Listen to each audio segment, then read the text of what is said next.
Bonjour à tous. Alors aujourd'hui, je vais vous parler de la réincarnation. Alors, est-ce qu'on se réincarne vraiment? Est-ce que c'est farfelu? Est-ce que c'est des personnes qui, parce qu'elles avaient peur de mourir, elles ont inventé ce phénomène? La réponse est oui, on se réincarne. Et on a plus de 2500 preuves aujourd'hui que la réincarnation existe. Donc, ce sont des preuves scientifiques. D'accord? Donc, ça a été bien mené avec des psychologues, avec des psychiatres, des recherches approfondies sur ce que les enfants pouvaient raconter. Donc là, je vous parle vraiment de témoignages d'enfants et pas forcément de régression avec méditation, avec hypnose, ce genre de choses. Parce que ce genre de choses, c'est encore une autre histoire et c'est plus difficile de quantifier, qualifier, alors que des enfants de 2 ans qui racontent des choses qui n'ont rien à voir avec leur famille, là, c'est une autre histoire. Là, pourquoi je vous parle de ça aujourd'hui? C'est parce que la question est revenue très souvent ces derniers temps. Milly, j'ai pas envie de me réincarner, est-ce que je peux ne pas me réincarner? La réponse est non, malheureusement. Si tu dois te réincarner, tu vas te réincarner, que ça te plaise ou non.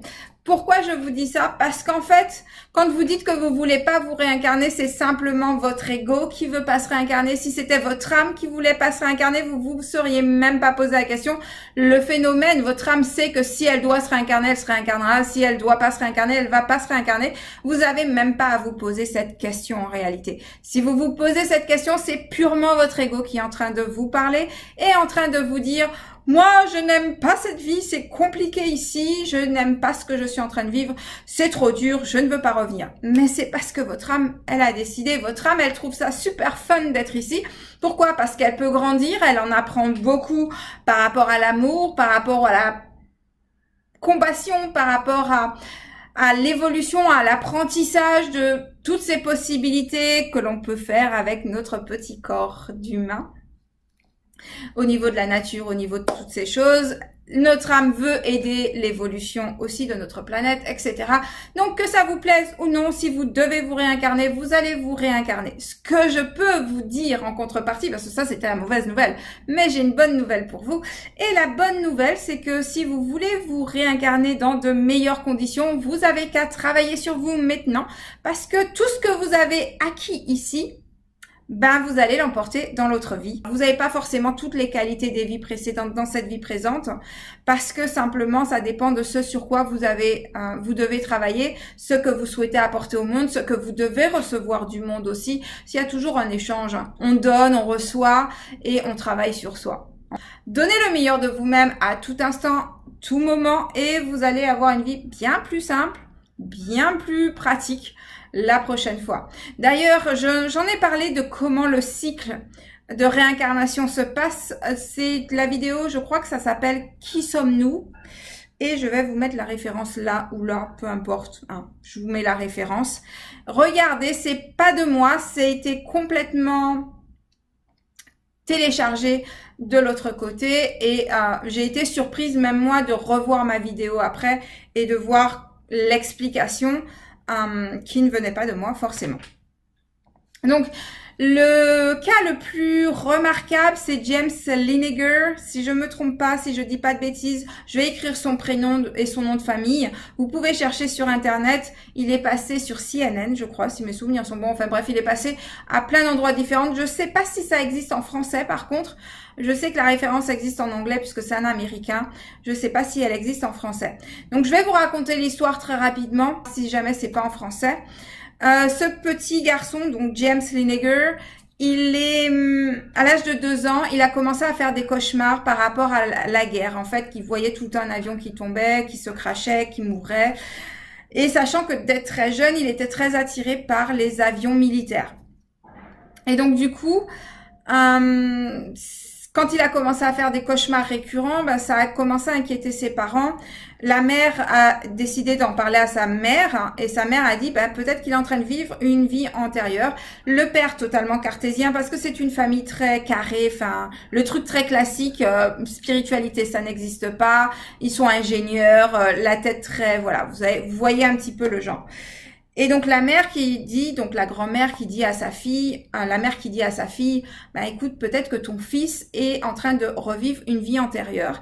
Et là, le père complètement cartésien qui envoie sa belle-mère promener très poliment, Et vu que c'est récurrent, à un moment donné, ils ont commencé, puis l'enfant commençait à donner plein de détails sur le fonctionnement des avions, sur comment les prénoms et les noms de famille des personnes avec qui il était, etc. Donc du coup, ils ont décidé de faire des recherches. Il se trouve que dans les archives de l'armée, tout ce qu'il a dit, c'était juste. D'ailleurs, il a rencontré ses anciens collègues qu'il a pu voir donc en chair et en os dans son corps d'enfant. C'est assez rigolo quand on voit quelqu'un de 70-80 ans avec un enfant de 2 ans et de 2 ans, entre 2 ans et 4 ans, je sais plus s'il avait 2 ans ou 4 ans, mais en train de parler de choses que personne ne pouvait savoir, et la personne qui a vécu ces moments-là a dit oui, c'est vraiment James. C'est vraiment lui. Ah oui, parce que j'ai oublié de vous dire que la personne qui est décédée, donc je crois que c'était le 9 mars 1945, il s'appelait James aussi. J'ai oublié son nom de famille, mais son prénom était James aussi. Donc, sur les 2500 références, donc de vraies références bien cadrées, bien carrées, faites par les scientifiques, avec des psychologues, avec tout ce qui va bien, il y a 2500 références officielles, comme quoi que les enfants ont bien reporté que des faits qui se sont passés dans d'autres vies. Donc, c'est sûr qu'il y en a beaucoup plus que ça, mais ces 2500 références, voilà, et ça a pu être vérifié. On a pu vérifier la vie des personnes qui étaient mortes. Ce qui n'est pas forcément le cas pour les autres personnes. Si vous avez une vie totalement normale, classique, un enfant dit oui, mais j'étais telle personne et j'ai vécu telle et telle chose. S'il n'y a rien pour référencer, effectivement, ça réduit à 2500 le nombre de cas. Sachant que ces 2500 cas, c'est dans le monde entier, à l'exception de l'Antarctique. Ce qui en ressort de ces études de cas, c'est que 90% de ces études de cas, les personnes sont nées dans le même pays. Souvent, les personnes sont toujours du même sexe. Ça arrive qu'ils aient le même prénom. Généralement, s'ils avaient des blessures, etc., donc ils ont des marques de naissance exactement au lieu où ils avaient eu les blessures ou la maladie ou peu importe. Donc, les séquelles de l'autre vie, ils l'ont sur le nouveau corps aussi. Ce qui fait sens.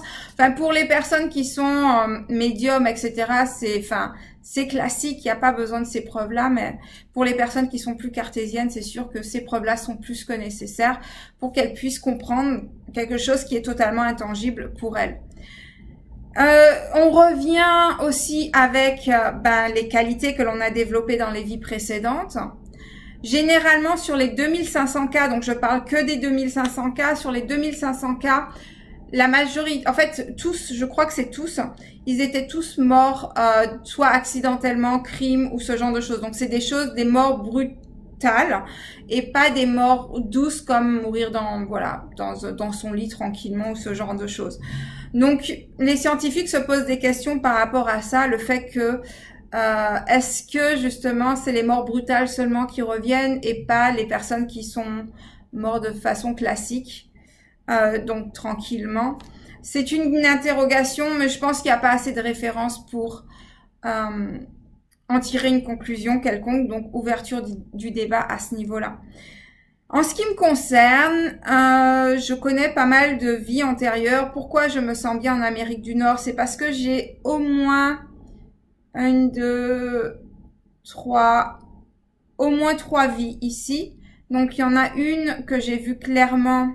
D'ailleurs, une très bonne amie à moi était ma fille à l'époque et j'étais le médecin du village.